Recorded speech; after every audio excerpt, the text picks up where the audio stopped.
आवश्यक नहीं है। सुख और दुख एक ही सिक्के के दो पहलू है। यदि मनुष्य के जीवन में दुख और बुरा समय नहीं होगा, तब वह अच्छे समय के महत्व को कभी नहीं समझ पाएगा। कई व्यक्ति ऐसे होते हैं, जब उनके जीवन में समस्याएं आती हैं, तब वह बार बार यही कहते हैं कि आखिर अच्छा समय कब आएगा। किंतु अच्छा समय भाग्य पर निर्भर करता है। साथ ही हमारे कर्म भी अच्छे समय को हम तक पहुंचने में सहयोग करते हैं। मनुष्य के जीवन में होने वाली घटनाओं को ईश्वर तरह तरह से संकेत देकर उसे बताने का प्रयास करते हैं। जब मनुष्य का अच्छा समय आने वाला होता है, तब ईश्वर उसे विभिन्न प्रकार से संकेत देकर बताने का प्रयास करते हैं कि तुम्हारा अच्छा समय जल्द आएगा, थोड़ा धीरज रखो। ऐसे में जानकारी के अभाव में व्यक्ति उन संकेतों का गलत अर्थ निकाल लेते हैं या फिर उनका स्वागत नहीं करते।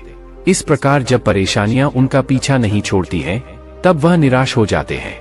आज हम आपको इस वीडियो में बताने वाले हैं कि अच्छे समय आने की क्या संकेत होते हैं और किस प्रकार से इन संकेतों का स्वागत करना चाहिए। दोस्तों, गौतम बुद्ध की शिक्षा हर किसी के जीवन को नई दिशा दे सकती है। अगर आप भी इसे मानते हैं तो कमेंट्स में नमो बुद्धाय लिखना मत भूलिए। इस कहानी को अंत तक सुनिएगा और वीडियो के साथ बने रहिएगा। तो अब इस कहानी की शुरुआत करते हैं। बहुत समय पहले की बात है। एक गांव में एक गरीब आदमी रहता था। वह आदमी अपने जीवन के दुखों से बहुत अधिक परेशान रहता था।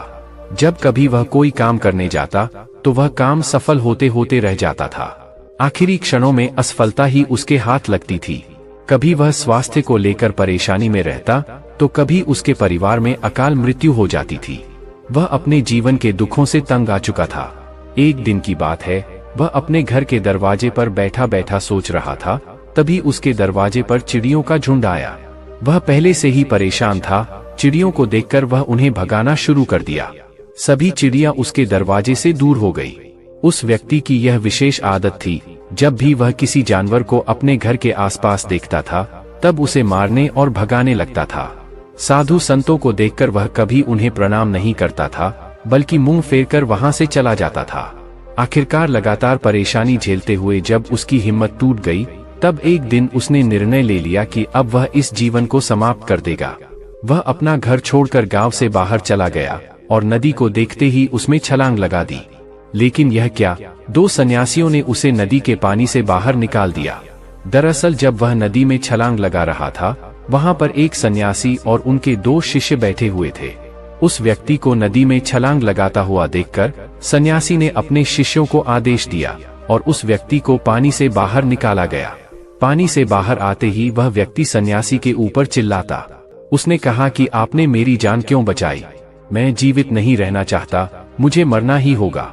सन्यासी ने उसे समझाते हुए कहा कि यह जीवन बहुत मूल्यवान है, तुम इसे इस प्रकार क्यों व्यर्थ कर रहे हो? आखिरकार जब समय पूरा हो जाएगा, तब तुम्हें यह धरती छोड़कर जाना ही है। उस व्यक्ति ने कहा कि मैं अपने जीवन की परेशानियों से तंग आ गया हूँ। मुझे समझ में नहीं आता है कि मेरा अच्छा समय कब शुरू होगा। मेरे जीवन में सब कुछ बुरा बुरा होता है। मैं लाख प्रयत्न करता हूँ, फिर भी सफलता नहीं मिलती है। सन्यासी ने कहा कि मैं तुम्हारी सहायता करूंगा। तुम सबसे पहले आत्महत्या करने का विचार अपने दिमाग से निकाल दो, क्योंकि यह सबसे बड़ा पाप है। जो व्यक्ति आत्महत्या करते हैं, उन्हें कभी मुक्ति नहीं मिलती है। तुम्हें क्या लगता है, तुम आत्महत्या कर लोगे तो तुम्हारी परेशानी खत्म हो जाएगी? कभी नहीं, बल्कि आत्महत्या से तुम कायर सिद्ध होते हो। उस व्यक्ति ने कहा कि हे सन्यासी, आप बहुत ज्ञानी हैं। कृपया करके मुझे कोई मार्ग बताइए। मुझे यह बताइए कि मेरा अच्छा समय कब आएगा और इसके संकेत क्या क्या है। सन्यासी ने कहा कि मैं तुम्हारी सहायता अवश्य करूंगा, किंतु उससे पहले तुम्हें मेरे कार्य करने होंगे। मैं तुम्हें जैसा जैसा कहता हूं, तुम्हें मेरी बात माननी होगी। उस व्यक्ति ने कहा कि आप जो भी कहेंगे मुझे सब मान्य है। आप यह बताइए कि मेरे जीवन में अच्छा समय कब आएगा और इसके संकेत क्या है। सन्यासी ने कहा कि पहले मेरी बात सुन लो। व्यक्ति ने कहा ठीक है, मुझे बताइए। सन्यासी ने कहा कि यदि तुम चाहते हो तुम्हारा अच्छा समय जल्दी आए, तो प्रतिदिन चिड़ियों को दाना डालना। उस व्यक्ति ने मोह बनाते हुए कहा, यह किस प्रकार का कार्य है? मुझे तो चिड़िया पसंद नहीं है। यदि वह मेरे द्वार पर आए तो मैं उन्हें भगा देता हूँ। तब सन्यासी ने कहा कि तुम अच्छे समय के संकेत का स्वागत इस प्रकार करते हो। वह व्यक्ति चौंक गया। उसने कहा कि चिड़ियों का और अच्छे समय का क्या लेना देना। सन्यासी ने कहा कि जाओ पहले यह कार्य करके आओ, प्रतिदिन द्वार पर जो भी चिड़िया आए उसे दाना डालना और 1 सप्ताह बाद मुझे यहीं पर मिलना। उस व्यक्ति के पास कोई और विकल्प नहीं था। उसने सन्यासी की बात मान ली और घर वापस चला गया। अब जब कभी उसके दरवाजे पर चिड़िया आती तो वह उन्हें दाना देने लगता। इस प्रकार लगभग 1 हफ्ते तक यह कार्य करने के बाद उसे लगने लगा कि उसे कुछ अच्छे समाचार प्राप्त हो रहे हैं। शायद अब उसका जीवन बदलने वाला है। 1 सप्ताह बाद जब वह सन्यासी से मिला तो उसने कहा कि उसने चिड़ियों को दाना देना शुरू किया। अब उसे कुछ अच्छे समाचार मिलने लगे। सन्यासी ने उस व्यक्ति को समझाते हुए कहा, कई बार व्यक्ति अपनी परेशानी और अपने गुस्से में अपने जीवन में आने वाले अच्छे संकेतों को स्वयं से दूर कर देते हैं। जीवन में कुछ ऐसी आकस्मिक बातें होती हैं जिनके प्रभाव से यह पता चलता है कि जीवन में अब अच्छा समय आने वाला है। उस व्यक्ति ने कहा कि अब आप मुझे बताइए कि अच्छे समय के क्या संकेत है।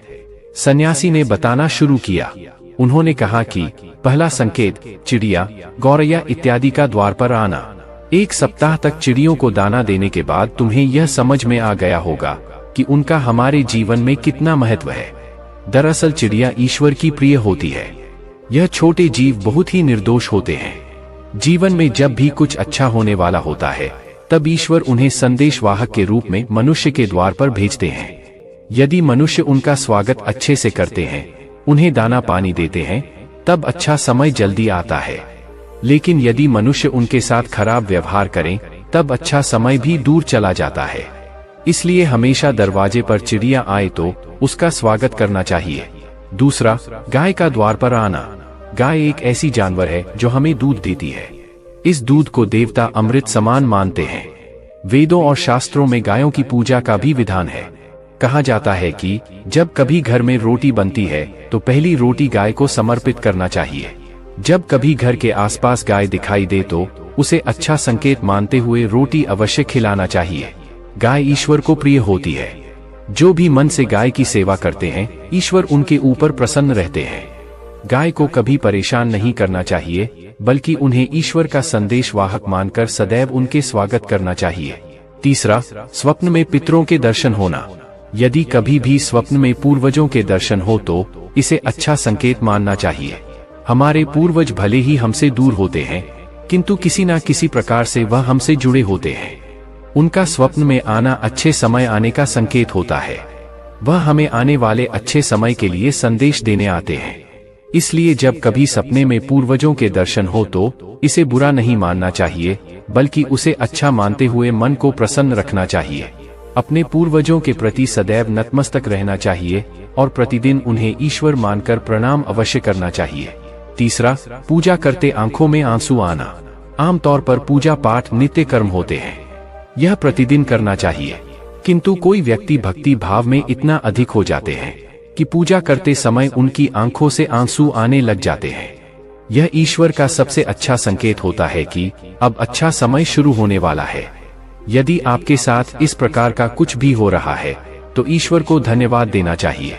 ईश्वर स्वयं आपसे जुड़ना चाहते हैं, तभी उन्होंने आपके हृदय में इस प्रकार की भक्ति भावना भर दी है कि जब आप पूजा पाठ करने जा रहे हैं तो आपको भावनाओं महसूस हो रही हैं और आंखों में आंसू आ रहे हैं।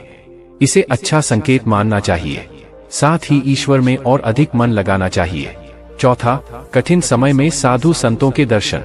कभी जीवन में बहुत अधिक कठिनाई का समय हो और साधु संतों के दर्शन हो रहे हैं, तब इस समय को अच्छा संकेत मानना चाहिए।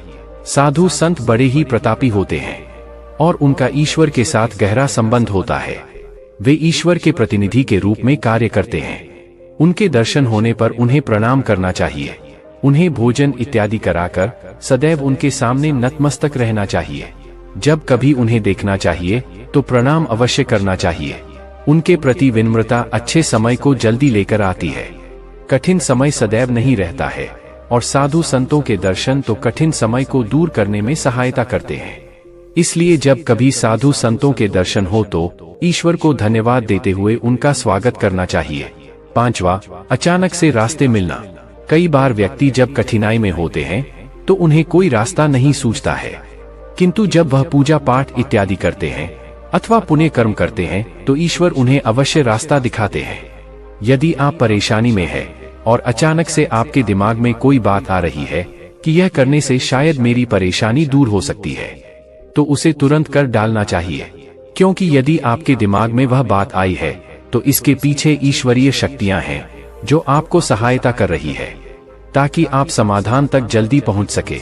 इसलिए परेशानी के समय मन में सबसे पहले समाधान का जो विचार आ रहा है उसे तुरंत कर लेना चाहिए। ऐसा करने से आपका अच्छा समय जल्दी शुरू होता है। सन्यासी की बातें सुनकर उस व्यक्ति ने उन्हें धन्यवाद दिया और कहा कि आपने मेरे जीवन की रक्षा की है। यदि आप नहीं होते तो मैं आज जीवित नहीं होता। मैं वादा करता हूँ कि आज के बाद जीवन में कोई भी परेशानी आएगी तो मैं डटकर उसका सामना करूंगा, साथ ही इन अच्छे संकेतों का स्वागत करूंगा। कभी किसी जानवर को देखकर उस पर अत्याचार नहीं करूंगा। इस प्रकार सन्यासी ने उस व्यक्ति को जीवन की नई राह दिखाई। तो दोस्तों, मुझे उम्मीद है कि आपको यह कहानी जरूर पसंद आई होगी और इस बौद्ध कहानी से काफी कुछ सीखने को मिला होगा। कहानी के बारे में अपने विचार आप हमें नीचे कमेंट बॉक्स